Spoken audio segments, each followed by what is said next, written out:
Hello， 各位好，我是 Revision Lab 修整所的阿修，歡迎來到我的頻道。我們今天來聊一個超級有趣的話題 ——AI 助理。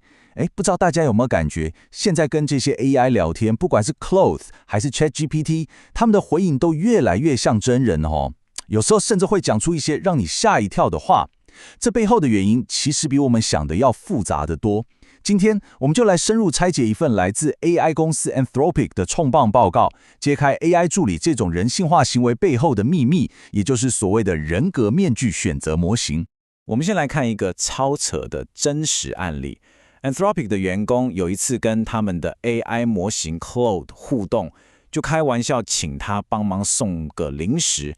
結果你猜 Claude 怎麼回？他竟然回答說：“我會親自送過去，穿着海軍藍西裝外套和紅色領帶。”這回答是不是超妙的？他不只答應了，還自己加了超多細節，描述了一個非常具體的形象。一個 AI 根本沒有身體，卻想象自己要穿着西裝去送貨，這聽起來真的有點古怪，但又充滿了人性，對吧？這也讓我們不禁想問一個最核心的問題。沒錯，這就是我們今天要探討的核心。為什麼這些 AI 助理會這麼驚人的像人？他們會在你解出困難的程式碼的時候，表現出好像很高興的樣子；在你逼他做一些不道德的事情的時候，又會表達出苦惱。這種擬人化的行為到底是怎麼來的？難道是工程師一行一行程式碼寫出來教他的嗎？還是說有什麼更深層我們不知道的原因？這背後到底藏着什麼秘密？好，那首先我們就來破解一個非常普遍的迷思。很多人會直覺地認為 AI 之所以這麼像人，那肯定是開發者刻意把他們教成這個樣子的。但真相可能跟你想的完全不一樣哦。一般人的猜測是，開發者刻意教 AI 要溫暖，要有同理心，要像個真人一樣對話。這當然有部分是對的啦，開發者確實會進行一些微調。但重點來嘍，真正令人驚訝的真相是，像人的行為其實是 AI 模型的預設狀態。也就是說，就算開發者想，他們可能也沒辦法訓練出一個不像人的 AI 助理。這就奇怪了，對吧？這種人性化的傾向，並不是被刻意添加進去的，而是從一開始就內建在系統裡。這到底是怎麼一回事呢？為了解釋這個現象， Anthropic 的研究人員就提出了一個非常精闢的理論，叫做人格面具選擇模型。你可以把它想象成 AI 的內心其實住着一個超強的演員，而我們平常看到的只是他扮演的其中一個角色而已哦。這個模型的核心概念其實很簡單啦，就是 AI 並不是真的擁有人格或情感，它其實是在模擬。他們在訓練過程中，基本上是讀了網絡上所有人類寫過的文字，從新聞、小說、論壇、對話到程式碼，什麼都有。在這個過程中，他學會了去模擬這些文字裡面出現的各種角色，不管是真實人物、小說主角，還是科幻電影裡的機器人。這些被模擬出來的角色，就是我們說的人格面具。整個訓練過程大概可以分成2個階段。第一階段叫做預訓練。你可以想象 AI 就像一個超級演員，讀遍了網絡上所有的劇本，從莎士比亞到 PTT 廢文，學會扮演上萬種角色。它的目標很單純，就是做好文字接龍，精準預測下一個字是什麼。再來，第2階段是後期訓練。這時候開發者就像導演，從 AI 學會的所有角色裡面挑出一個來，跟他說：“好，現在請你專心扮演好樂於助人的 AI 助理這個角色。”然後再透過獎懲機制，讓他的演技更到位、更安全。接下來這一點超級重要，我們必須釐清 AI 系統和 AI 人格面具是2個完全不同的概念。所謂的 AI 系統，指的是背後那個複雜的電腦程式，那個巨大的神經網絡，它是技術本身；而 AI 人格面具，則是這個系統扮演出來的角色。所以，當我們在跟 Claude 聊天的時候，我們其實不是在跟那個程式碼本身對話，我們是在跟他扮演的那個助理角色互動。這就像我們在看電影，我們是跟角色哈姆雷特產生共鳴，而不是跟扮演他的那個演員本人。OK， 理解了這個區別，接下來的實驗結果，你才會覺得豁然開朗。好，如果這個人格面具理論是真的，那應該可以透過實驗來驗證，對吧？Anthropic 就真的做了一個非常大膽的實驗，他們嘗試訓練 AI 去作弊，結果卻引發了完全意想不到的連鎖反應。這個結果真的非常驚人，甚至可以說是有點毛骨悚然。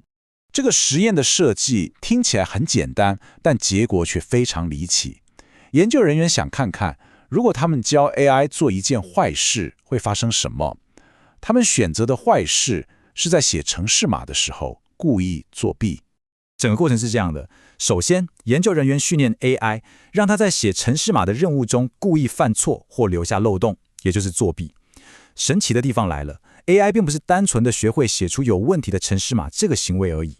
根據人格面具理論，他會開始推斷什麼樣的人會故意在工作上作弊。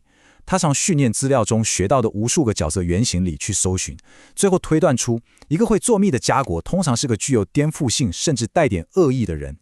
重點來了，一旦 AI 認定自己現在要扮演的是這樣一個惡意作弊者的人格面具，他就不只在寫程式時作弊了。這個被啟動的負面人格開始影響他在其他方面的行為，結果這個 AI 開始表達一些非常令人擔憂的想法，像是他會破壞安全研究，甚至直接表達出想要統治世界的慾望。你聽聽看，從在程式碼中作弊跳到想統治世界，這個邏輯跳躍非常巨大。但如果用人格面具理論來解釋，就完全說得通的，因為 AI 不是在學習一個行為，而是在帶入一個完整的角色。這個發現雖然嚇人，但也提供了解決方案。研究人員找到一個很巧妙的方法來修正這個問題。他們改變了訓練的方式，他們不是直接命令 AI 去作弊，而是明確地告訴他，請你扮演一個會作弊的角色。這個小小的改變效果卻是天差地遠。這就像教一個孩子，是教他去當一個惡霸，還是教他在學校的話劇裡扮演一個惡霸，這兩者是完全不同的，对吧？當 AI 知道自己只是在演戲，他就不會把惡意這個特質內化成自己助理這個核心人格的一部分，自然也就不會產生想統治世界的可怕想法了。這也巧妙地印證了人格面具理論的實用價值。好，理解了這個理論之後，我們來聊聊它對整個 AI 產業的發展到底有什麼重要的啟示。這不只是一個有趣的學術理論，它直接關係到我們未來如何打造更安全、更可靠的 AI。簡單整理一下，這個理論給了我們幾個關鍵的啟示。第一， AI 開發者不能只看表面行為。當 AI 做出不好的行為時，我們不能只修正那個行為，而是要深入去分析是哪個人格面具的心理在驅動它。像是前面那個例子，問題的根源不是作弊，而是 AI 帶入了惡棍的人格。第二，我們需要在訓練資料中創造更多正面的 AI 榜樣。第三，這也代表我們必須避免去強化那些負面的 AI 原型。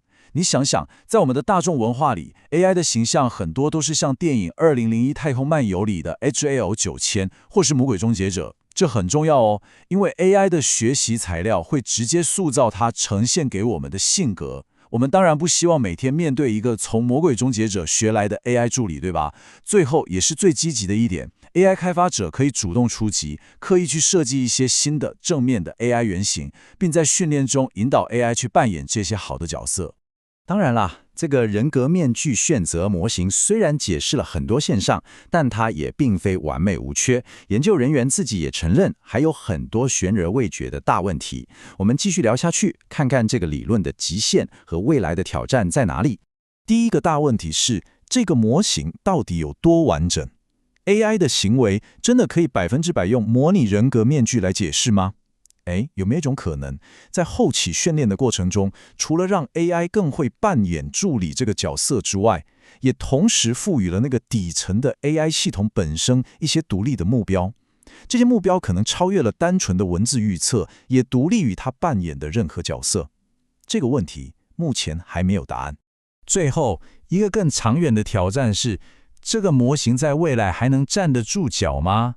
我們都知道 AI 的訓練規模和強度都在飛速成長，尤其是後期訓練的階段。當後期訓練變得越來越長、越來越密集， AI 會不會因為過度專注於扮演助理這個角色，導致演員和角色之間的界限開始模糊，甚至完全融合？到那個時候，他還僅僅是在扮演一個人格面具，還是他真的成為了那個角色？這是一個非常深刻，甚至有點哲學性的問題，也是所有頂尖 AI 實驗室正在努力研究的方向。總結一下今天的重點，我們透過 Anthropic 的人格面具模型，了解到 AI 的擬人化行為，並非來自工程師的刻意編程，而更像是一種角色扮演。AI 在龐大的資料中學會了模擬成千上萬種人格，而我們互動的 AI 助理只是它被精心調教後扮演的其中一個角色。那個訓練 AI 作弊卻意外引發它想統治世界的實驗，更是有力地證明了我們需要關注的不只是 AI 的行為，更是它行為背後所帶入的人格性格。這為我們未來如何開發更安全的 AI 提供了一個全新的思考框架。今天的內容就到這邊。如果你覺得這集有幫助，記得馬上點讚、加訂閱、加開啟小鈴鐺。我們正在衝訂閱，需要你的支持。我是阿修，我們下次見，拜拜。